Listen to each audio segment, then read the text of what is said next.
ഇന്ന് നിങ്ങൾ മുമ്പിലേക്ക് എടുത്തത് ഒരു ദുഃഖകരമായ ഒരു വാർത്ത കേട്ടതിന് ശേഷമാണ്. ഞങ്ങളുടെ തന്നെ നാട്ടിൽ കണ്ണൂർ കൊളക്കാട് എന്ന നാട്ടിൽ, നമ്മുടെ പേരാവൂർ തൊട്ടടുത്താണ്.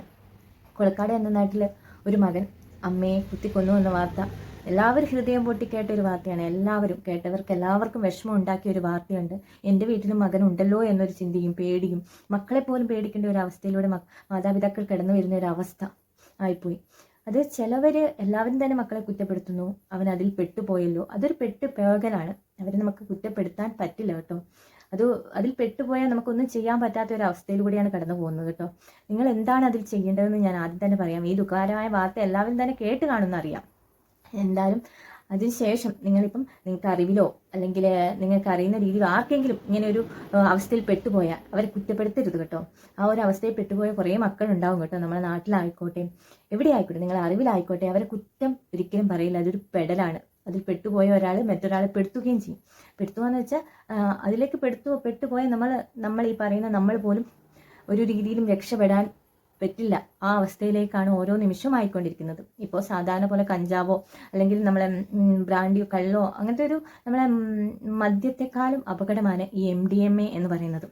MDMA എന്ന് പറയുന്നത് യൂസ് ചെയ്യുന്നത് മൂലം ഉണ്ടാകുന്ന പ്രശ്നം എന്താണെന്ന് വെച്ചാൽ, ഈ വസ്തു നമുക്ക് യൂസ് ചെയ്യുമ്പോൾ സാധാരണ നമ്മൾ കഞ്ചാവും ബ്രാൻഡി കള്ളൊക്കെ അടിക്കുമ്പോൾ നമ്മൾ കുറച്ച് ആടുക, തളരുക, അങ്ങനെയൊക്കെയല്ലേ ചെയ്യുക. നമ്മൾക്ക് മുഖത്തത് ഫീൽ ചെയ്യും അല്ലേ, ഒരു തളർച്ച ഫീൽ ചെയ്യും. അല്ലെങ്കിൽ കഞ്ചാവ് കഴിച്ചവർ ഒരു ബോധമില്ലാത്തൊരവസ്ഥയിലായിരിക്കും. നമുക്ക് ഇവരെ പെട്ടെന്ന് മനസ്സിലാക്കാൻ പറ്റും അല്ലേ. ഒരു ബ്രാൻഡി അടിച്ച് വന്ന് നിങ്ങളുടെ വീട്ടിൽ വന്ന ആളെ പെട്ടെന്ന് മനസ്സിലാക്കും. പക്ഷേ ഒരു MDMA അടിച്ച ആളെ നമുക്ക് പെട്ടെന്ന് അങ്ങ് ക്യാച്ച് ചെയ്യാൻ പറ്റില്ല. അവർ കുറച്ച് എനർജറ്റിക് ആയിരിക്കും, വളരെ എനർജറ്റിക് ആയിരിക്കും. ഒരിക്കലും ഇല്ലാത്തൊരു എനർജിയും സന്തോഷവും ഒക്കെ അവർക്ക് ഫീൽ ചെയ്യും. അവർ ആദ്യം കഴിക്കുന്ന സമയത്ത് വളരെയധികം എനർജറ്റിക് ഹോർമോണെല്ലാം ക്രിയേറ്റ് ചെയ്ത് അവർ സന്തോഷത്തിൻ്റെ ഒരു നിമിഷത്തിൽ, ഒരു ഉല്ലാസത്തിൽ, ഇപ്പം നമ്മൾ ഒരു ക്ലബ്ബുകളിലായിക്കോട്ടെ സന്തോഷത്തിനായിട്ടാണ് സാധാരണ MDMA യൂസ് ചെയ്തുകൊണ്ടിരുന്നത്. അപ്പോൾ അവിടെ ഒരു ഹാപ്പി ഹോർമോൺ ഉപയോഗിച്ചിട്ട് നല്ല ഹാപ്പി കിട്ടുവാണ്, എനർജി കിട്ടുവാണ്, എപ്പോഴും ഇല്ലാത്ത എനർജി. ഇത് നമ്മുടെ ബ്രെയിനിനെ ഒരു വലിയൊരു നിലയിലേക്കാണ് എത്തിച്ചുകൊണ്ടിരിക്കുന്നത്. ഈ അവസ്ഥ ഒരു 9-10 മണിക്കൂറേ നിൽക്കുള്ളൂ. അതിനുശേഷം ഈ അവസ്ഥ നമ്മുടെ ബ്രെയിൻ തന്നെ ഇത് താത്തി മാറ്റി കൊണ്ടുവരും. അപ്പോൾ നമുക്കില്ലാത്ത ക്ഷീണം ഉണ്ടാവില്ല, തളർച്ച ഉണ്ടാവില്ല. അത്രയും സമയം കിട്ടിയ സന്തോഷങ്ങൾ ഒറ്റ നിമിഷം കൊണ്ട് ഇങ്ങനെ കുറഞ്ഞു വരുമ്പോൾ നമ്മൾ തന്നെ തളർന്ന ഒരു അവസ്ഥയായി പോകും. മനസ്സിലായോ? ഒരു വട്ടം കഴിച്ചവർക്ക് ഇതേ അവസ്ഥയാവും. പിന്നെ ഇവർക്ക് ഈ എനർജി വീണ്ടെടുക്കാൻ വേണ്ടി ഇവരൊന്നും കൂടെ കഴിക്കേണ്ട ഒരു അവസ്ഥയിലേക്ക് ഇവരെ എത്തിപ്പെടുകയാണ് ചെയ്യുന്നത്. ഇവരെ കൂട്ടിക്കൊണ്ടു പോവുകയാണ് ചെയ്യുന്നത്. അങ്ങനെ ഇവർ പൈസ ഉണ്ടാക്കി ആ എനർജി കിട്ടാൻ വേണ്ടിയിട്ട് പിന്നെയും അതിലേക്ക് കിടക്കുകയാണ്. നമുക്കൊരു മാക്സിമം ഒരു എനർജി കിട്ടിക്കഴിയുമ്പോൾ അത് കിട്ടാനുള്ള ടെൻഡൻസിയിൽ ഇത് മേടിച്ച് കഴിക്കുന്നു. പിന്നെ അടുത്ത മുതൽ നമ്മൾ കുറച്ച് കഴിച്ചുകൊണ്ടിരുന്നവർക്ക് പിന്നെ അതിൽ കൂടുതൽ കഴിക്കേണ്ട അവസ്ഥ വരും, അതേ എനർജിയിൽ കിട്ടാൻ വേണ്ടിയിട്ട്. അങ്ങനെയാണ് ഈ മക്കൾ പെട്ടുപോകുന്നത്. അപ്പോൾ ഈ മക്കൾ പെട്ടുപോകുന്ന അവസ്ഥയിൽ ഇവരെ നമ്മൾ എന്ത് ചെയ്യേണ്ടതെന്ന് വെച്ചാൽ സ്നേഹത്തോടെ എങ്ങനെയെങ്കിലും പറഞ്ഞ് മനസ്സിലാക്കാം. പക്ഷേ ഇവരെ കഴിയുന്നതും ഭയങ്കര ദേഷ്യത്തിലായിരിക്കും. കുറേയൊക്കെ കഴിയുന്ന സമയത്ത് ഇവർക്ക് ദേഷ്യം, അങ്ങനെ ഷൗട്ടിങ്, അങ്ങനെയൊക്കെ ഭയങ്കര പ്രോബ്ലംസ് ഉണ്ടാകും. എന്നാലും ഇവരൊന്ന് കൺട്രോൾ ചെയ്ത് സ്നേഹത്തിൽ മനസ്സിലാക്കാൻ ശ്രമിക്കണം. എന്നിട്ട് നമ്മൾ ഇവരെങ്ങനെ മാറ്റിയെടുക്കാൻ വേണ്ടിയിട്ട് നമ്മൾ ശ്രമിക്കണം. ഇവരെ എങ്ങനെയെങ്കിലും നമ്മളുടെ കൂടെ, നമ്മൾ സ്വന്തം മക്കളാണ്, അവരെ നമ്മൾ വഴക്ക് പറഞ്ഞാൽ നമുക്ക് ഒരിക്കലും രക്ഷിക്കാൻ പറ്റില്ല. ദേഷ്യപ്പെടുമ്പോൾ അവർക്ക് കൂടുതൽ നമ്മളോട് ദേഷ്യമാണ് തോന്നുക, അവർക്ക് കൂടുതൽ വൈരാഗ്യമാണ് വരിക. അങ്ങനെ നമ്മളെ ആ വൈരാഗ്യത്തിൽ നമ്മൾ ചെറുപ്പത്തിൽ എന്തെങ്കിലും ചെയ്തത് അല്ലെങ്കിൽ എന്തെങ്കിലും കാര്യങ്ങൾ നോട്ട് ചെയ്ത് അതിൽ തന്നെ ഇവർ ഫോക്കസ് ചെയ്ത് അതിനോടുള്ള ദേഷ്യം കൊണ്ട് നമ്മൾ വൈരാഗ്യം തീർക്കുകയാണ് ചെയ്യുക. ഈ എല്ലാ മക്കളും പെട്ടുപോകുന്നതാണ്. ഈ ഒരു അവസ്ഥയിലേക്ക് പെട്ടുപോകുന്ന മക്കളാണ് എല്ലാവരും തന്നെ അല്ലേ. ഈ മക്കളെ നമ്മൾ അറിഞ്ഞിട്ടുണ്ടെങ്കിൽ, നിങ്ങൾക്ക് എങ്ങനെയും അറിഞ്ഞോ അല്ലെങ്കിൽ നിങ്ങൾക്ക് തോന്നുക, അല്ലെങ്കിൽ നിങ്ങൾക്ക് പെട്ടെന്ന് ക്യാച്ച് ഒരിക്കലും ചെയ്യാൻ പറ്റില്ല ഇവർ MDMA കഴിച്ചിട്ടുണ്ടോ. അങ്ങനെ ഒരു അവസ്ഥയിലേക്ക് കിടന്നിട്ടുണ്ടെങ്കിൽ തന്നെയും നമ്മൾ ബ്രാൻഡ് കുടിച്ച അവസ്ഥയിലായിരിക്കില്ല അവരുണ്ടാവുക. ബ്രാൻഡ് കുടിച്ചാൽ കുറച്ച് കുഴഞ്ഞൊക്കെ സംസാരിക്കുമായിരിക്കും. ഇത് അങ്ങനെയുള്ളതല്ല. അവർ കുറച്ച് എനർജറ്റിക് എല്ലാം ഓക്കെ ആയിരിക്കും. പക്ഷേ അവർക്ക് പൈസയുടെ ആവശ്യങ്ങൾ വരും, പൈസ വേണ്ട വരും. അതുപോലെ തന്നെ അവർക്ക് കൂട്ടുകാർ ഒരുപാടുണ്ടാവും, ഇല്ലാത്ത കണക്ഷൻസ് ഉണ്ടാവും. അത് പൈസേൻ്റെ ആവശ്യത്തിന് വേണ്ടി അവർ വേറെ വാശി പിടിക്കും. അത് കിട്ടാൻ വേണ്ടിയിട്ട് ഒരുപാട് വാശി പിടിക്കും. അതെന്താണെന്ന് വെച്ചാൽ അവർക്ക് ആ ഒരു മെമ്മറിയിലേക്ക്, ആ ബ്രെയിനിലേക്ക് അത് വരാൻ വേണ്ടിയിട്ട്, ആ സന്തോഷം വരാൻ വേണ്ടിയിട്ട്, ഒരു ദുഃഖം വരുമ്പോൾ അല്ലെങ്കിൽ അമ്മയോ അച്ഛനോ ഒന്ന് വഴക്ക് പറയുന്ന സമയത്ത് അവരോടുള്ള ദേഷ്യവും അവരോട് സങ്കടം കൊണ്ടും എല്ലാം അവർക്ക് ബ്രെയിനിലേക്ക് കയറും. ആ സമയത്ത് ഇവർ കഴിക്കുന്നു, അവരോട് വൈരാഗ്യം വരുന്നു. അങ്ങനെയൊക്കെ ആ ഒരു സ്ഥിതിയിലേക്കൊക്കെ മാറിപ്പോകും. ഇപ്പോൾ സപ്പോസ് അമ്മയും അച്ഛനും പറഞ്ഞിട്ടായിരിക്കും നമ്മളിപ്പം ബാംഗ്ലൂരേക്ക് പഠിക്കാൻ പോയിട്ടുണ്ടാവും അല്ലേ, അല്ലെങ്കിൽ നമ്മൾ ഇഷ്ടമില്ലാത്ത സ്ഥലത്ത് പഠിക്കാൻ പോയിട്ടുണ്ടാവും. അപ്പോൾ അവിടെ നിന്നായിരിക്കും നമുക്ക് ഇങ്ങനെ ഒരു അവസ്ഥയിലേക്ക് കിടക്കേണ്ട വന്നേ. അല്ലെങ്കിൽ ഒരു റാഗിൻ്റെ പുറത്തോ കഴിക്കണം എന്ന് പറഞ്ഞ് കഴിച്ചതോ എങ്ങനെയെങ്കിലും ആയിക്കോട്ടെ. മക്കളെ, ഇതെല്ലാം അപകടകരമാണ്. ഞാനും ഇപ്പം നമ്മളെല്ലാവരും എത്ര കാലം ജീവിക്കുന്ന അറിയില്ല, ഞാൻ ഉൾപ്പെടെയുള്ളവരല്ലേ. നമ്മൾ എത്ര കാലം ജീവിക്കുന്ന അറിയില്ല. ഈ സുഖമായ ലോകത്ത് നമ്മൾ ഒരുപാട് സന്തോഷത്തിന് വേണ്ടിയിട്ട് ഒരിക്കലും പിന്നെ ഇങ്ങനെ ഒരു അബദ്ധത്തിലേക്ക് ചെന്ന് ചാടിയ നിങ്ങളുടെ ജീവിതത്തിൽ നിങ്ങൾക്ക് എല്ലാ സന്തോഷവും സന്തോഷിക്കാൻ പറ്റില്ല. ഈ ഒരു ചെറിയ സന്തോഷത്തിന് വേണ്ടിയിട്ട് നിങ്ങൾ എടുത്ത് ചാടുന്ന ഈ ലോകത്ത് ഒരുപാട് നല്ല ഫുഡുണ്ട് അല്ലേ, നല്ല നല്ല മനുഷ്യരുണ്ട്, നല്ല സ്നേഹങ്ങളുണ്ട് അല്ലേ, നല്ല വസ്ത്രങ്ങൾ അണിയാം, നിങ്ങൾക്ക് നല്ല കാഴ്ചകൾ, നല്ല ലോകങ്ങൾ കാണാം അല്ലേ.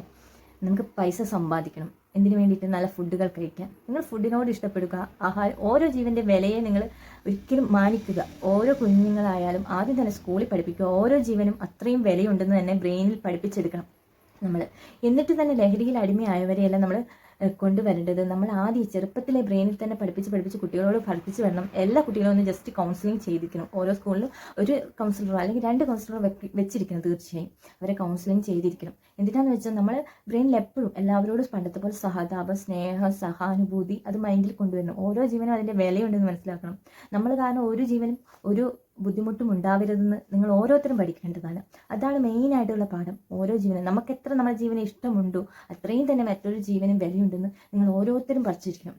അതുപോലെ ചെറുപ്പത്തിൽ മുതൽ നിയമത്തിലായാലും ഒന്നിപ്പോൾ സംഭവിച്ചു പോയി, ഇനി ഒന്നും ചെയ്യാൻ പറ്റില്ല, അത്രയ്ക്കും എല്ലാവരും തന്നെ വിഷമിച്ചു. ഇപ്പോൾ ഇത് കുറേ കാലം കഴിയുമ്പോൾ എല്ലാവരും മറക്കുമായിരിക്കും. പക്ഷേ ഈ മറക്കരുത്. ഈ നിമിഷം മുതൽ ഗവൺമെൻറ് ആയിക്കോട്ടെ, നീതിബോധങ്ങളായിക്കോട്ടെ, ഇതിനു വേണ്ടി പ്രയത്നിക്കണം. ഇങ്ങനെ ഒരു അവസ്ഥയിൽ പെട്ടുപോയ പിള്ളേരെ എങ്ങനെയെങ്കിലും രക്ഷിച്ചെടുക്കണം. അവർ പെട്ടുപോയതാണ്, അവരുടെ അവസ്ഥയിൽ അവർ പെട്ടുപോയി. ചിലവർ പണത്തിന് വേണ്ടി വിറ്റവരുണ്ടാവും, അത് പണത്തിൻ്റെ ആവശ്യത്തിന്. അപ്പോൾ എല്ലാവരും വിചാരിക്കുക ഓരോ ജീവനും അത്ര വിലപ്പെട്ടതാണ്. ഒരു ചെറിയ സുഖത്തിന് വേണ്ടി നമ്മൾ മറ്റൊരു ജീവൻ ബലി കൊടുക്കേണ്ട ആവശ്യമില്ലല്ലോ. ജീവന് വേണ്ടി ഇപ്പോൾ തന്നെ കേട്ടപ്പോൾ എത്ര പേര് സങ്കടപ്പെട്ടിട്ടുണ്ടാവും. ആ അമ്മ എന്ത് വിചാരിച്ചിട്ടുണ്ടാവും? പൈസ അവർ കുറച്ച് ക്യാഷുള്ള ടീം തന്നെ, പൈസ ഇല്ലാത്ത ആൾക്കാരേ അല്ല. പക്ഷെങ്കിൽ മകൻ രക്ഷപ്പെടണം, മകനൊരു നല്ല കുടുംബജീവിതത്തോടെ സന്തോഷമായി നിൽക്കണം. മകളെ കല്യാണം കഴിച്ചിട്ട് പുള്ളിക്കാത്തി ഹാപ്പി ആയിരിക്കുന്നു, അവർക്കൊരു സങ്കടം ഉണ്ടാവരുത് അല്ലേ. മകളെ കെട്ടിച്ച് വിട്ട് മകൻ ഇങ്ങനെ MDMA അടിക്കുന്നു അല്ലെങ്കിൽ ലഹരിക്ക് അടിമയാണെന്ന് അറിഞ്ഞാലും അവരും വിഷമിക്കില്ലേ. എല്ലാം കൊണ്ടും ആ അമ്മ എത്ര വിഷമിച്ചിട്ടുണ്ടാകും. ഇത്രയോ കാലയളവിൽ അമ്മ നിങ്ങളെ ഓർത്ത്, അഥവാ നിങ്ങളെ ഓരോ മക്കളും ഓർക്കേണ്ട കാര്യം അതാണ്. എത്ര നാൾ ആ അമ്മ ഈ മകനെ രക്ഷിച്ച് മാറ്റിയെടുക്കും. മകൻ ഒരിക്കലും പ്രതീക്ഷിച്ചിട്ടുണ്ടാവില്ല അല്ലെങ്കിൽ എന്നെ കുത്തും അല്ലെങ്കിൽ എന്നെ കൊല്ലുന്ന ഒരിക്കലും പ്രതീക്ഷിച്ചിട്ടുണ്ടാവില്ല. ആ ഒരു സാഹചര്യത്തിൽ പോലും ചിന്തിച്ചിട്ട് പോലും ആ മരണത്തിൽ തൊട്ട് മുമ്പ് എൻ്റെ മകനല്ല അത് ചെയ്തിരിക്കുന്നതെന്ന് വരെ ചിന്തിച്ച അമ്മ ആയിരിക്കും. അയ്യോ എൻ്റെ മകനായിരിക്കില്ലേ അത് ചെയ്തത്, ആവൂല എന്ന് മനസ്സുകൊണ്ട് പോലും ഒരു ശാപം പോലും വാക്കുപോലും ചിന്തിക്കാത്ത അമ്മയായിരിക്കും അതല്ലേ. നമുക്ക് ഓരോരുത്തർക്കും അറിയാം അമ്മേൻ്റെ വിലകൾ അല്ലേ. വിഷമങ്ങൾ ഉള്ളിൽ തട്ടിയത് കൊണ്ടാണ് ഓരോ അമ്മമാരും, ഈ കേരളത്തിലെ ഓരോ അമ്മമാരും ആ മകനോട് പറയാനുള്ളതും അല്ലെങ്കിൽ എല്ലാ മക്കളോടും പറയാനുള്ളതും, ഓരോ അമ്മമാരും ജീവിക്കുന്നത് നിങ്ങൾക്ക് വേണ്ടിയാണ്. നിങ്ങളോട് ചിലപ്പോൾ ദേഷ്യപ്പെട്ടിട്ടുണ്ടാവും, ചിലപ്പോൾ നല്ല വഴക്ക് പറഞ്ഞിട്ടുണ്ടാവും. നിങ്ങളെ നന്മയ്ക്ക് വേണ്ടിയാണ്. നിങ്ങളൊന്ന് ചിന്തിച്ച് നോക്കി, നിങ്ങളെ പെറ്റ് ഇത്രയും വളർത്തി ഇത്രയും നിങ്ങൾക്ക് വേണ്ടി പഠിക്കാൻ വേണ്ടി വിട്ടു, നിങ്ങളെ ആവശ്യത്തിന് വേണ്ടി വിട്ടു. എന്തിനാണ് നിങ്ങളെ പഠിക്കാൻ വിടുന്നത്? നിങ്ങൾക്കൊരു നല്ല കുടുംബം ഉണ്ടാകാൻ, നല്ല ഭാവി ഉണ്ടാകാൻ വേണ്ടിയിട്ടാണ് അവർ വിടുന്നത് അല്ലേ. അതിൻ്റെ ഇടയ്ക്ക് നിങ്ങൾ പെട്ടുപോകുന്ന ഒരു അപകടമാണിത്. അപകടത്തിൽ പെട്ടുപോയ അമ്മേ ഞാനിങ്ങനെ പെട്ടുപോയി അല്ലെങ്കിൽ ഞാനിങ്ങനെ MDMA കഴിച്ചു എന്ന് നിങ്ങൾ ധൈര്യത്തിൽ അമ്മയോട് വന്ന് പറയണം. അപ്പോൾ മാതാപിതാക്കൾ ഒരു കാരണവശാലും അവരോട് ദേഷ്യപ്പെടരുത്. അമ്മേ ഞാനിങ്ങനെ കഴിച്ചുപോയി, എനിക്കിതിൽ നിന്ന് രക്ഷപ്പെടാൻ ധൈര്യത്തോടെ വീട്ടിൽ വന്ന് പറയാനുള്ള ഒരു സാഹചര്യം ഉണ്ടാക്കണം. നിങ്ങൾക്ക് നിങ്ങളുടെ കുടുംബത്തോട് അല്ലെങ്കിൽ ആരോടെങ്കിലും ഒരാളോട് സ്നേഹം ഉണ്ടെങ്കിൽ, നിങ്ങൾ കഴിച്ചു പോയ ആളാണെങ്കിൽ ഒരു പ്രശ്നമുള്ള കാര്യമല്ല. ആരും ഒരു വട്ടം കഴിച്ചു പോവും, ആ ഒരു അപകടത്തിൽ പെട്ടുപോകും. നിങ്ങൾ അങ്ങനെ പെട്ടുപോയിട്ടുണ്ടെങ്കിൽ തുറന്നു പറയാനുള്ള മനസ്സ് കാണിക്കുക. തുറന്ന് ആരോടെങ്കിലും ഒരാളോട് തുറന്നു പറയും, ഞാനിങ്ങനെ പെട്ടുപോയി, എനിക്ക് ഇതില്ലാതെ ആവുന്നില്ല, എനിക്ക് ആ ഒരു എനർജി കിട്ടുന്നില്ല, എനിക്കത് വേണമെന്ന് തോന്നുകയാണ്. ആ അവസ്ഥയിലൂടെ കടന്നു പോവുകയാണെങ്കിൽ ആരോടെങ്കിലും ഒരാളോട്, നിങ്ങൾ കുടുംബത്തിലോ ഇഷ്ടപ്പെട്ട, നിങ്ങൾ ലോകത്ത് ഒരു മനുഷ്യനെങ്കിലും ഇഷ്ടപ്പെടാത്ത ഒരു മനുഷ്യനും ഉണ്ടാവില്ലല്ലോ. അതിന് പകരം നിങ്ങൾ പിന്നെ എൻ്റെ ഭാഗം ശരി എന്ന് വിചാരിച്ച് അവർ കാരണമാണ് ഞാൻ ഇങ്ങനെ ആയിപ്പോയി എന്നൊരു തിങ്കോ തോട്ടോ ഉണ്ടാവരുത്. എന്തായിക്കോട്ടെ, ആരെങ്കിലും കാരണം ആയിക്കോട്ടെ, പെട്ടുപോയി നമ്മൾ അല്ലേ. പെട്ടുപോയാൽ രക്ഷപ്പെടാൻ നോക്കണം. നമ്മളിപ്പം എന്തെങ്കിലും ഒരു ഇതിൽ പെട്ടുപോയാൽ നമ്മൾ എന്താ ചെയ്യുക? ആദ്യം തന്നെ അതിൽ നിന്ന് രക്ഷപ്പെടാൻ, അല്ലെങ്കിൽ നമ്മളൊരു പാമ്പ് കടിക്കാൻ പോകുമ്പോൾ നമ്മൾ എന്താ നോക്കുക? അല്ലെങ്കിൽ ഒരു പാമ്പല്ല, ഒരു സിംഹം നമ്മളെ മുമ്പിൽ വന്ന് പെട്ടുപോയാൽ നമ്മൾ അതിൽ നിന്ന് എങ്ങനെ രക്ഷപ്പെടാമെന്നല്ലേ നോക്കുക. അല്ലെങ്കിൽ സിംഹം എന്നെ കടിച്ചോട്ടെ എന്ന് വിചാരിച്ച് നിൽക്കുമോ നമ്മൾ? ഇല്ലല്ലോ. അതുപോലെ ഇതിൽ നിന്ന് നമുക്ക് രക്ഷപ്പെടാം. നമ്മൾ പെട്ടുപോയി, അതൊരു തെറ്റല്ല, ആരും ചെയ്യാത്ത കാര്യങ്ങളുമല്ല. അതുകൊണ്ട് തീർച്ചയായും നിങ്ങളുടെ നന്മയ്ക്കാണ് പറയുന്നത്. അതുപോലെ അറിയുന്ന മനുഷ്യരാണെങ്കിൽ ഒരിക്കലും ദേഷ്യപ്പെടാതെ അവരോട് പറഞ്ഞ് മനസ്സിലാക്കുക.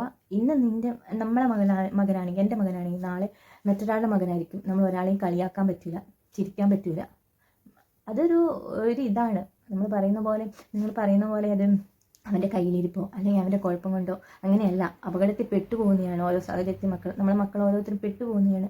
അതിന് ഒരേ ഒരു പരിഹാരമേ ഉള്ളൂ, സാവധാനം അവരെ നമുക്ക് അതിൽ നിന്ന് ലഹരി വിമുക്തത്തിലേക്ക് നമുക്ക് കൊണ്ടുവരണം. അതിനുള്ള ട്രീറ്റ്മെൻറ്റുകൾ ആരംഭിക്കണം. ട്രീറ്റ്മെൻറ്റുകൾ ആരംഭിച്ച് അവരെ കൊണ്ടുവന്ന് മാറ്റി എടുക്കണം. അത് നമ്മളെ കൊണ്ട് കഴിയുന്ന കാര്യങ്ങളാണ്.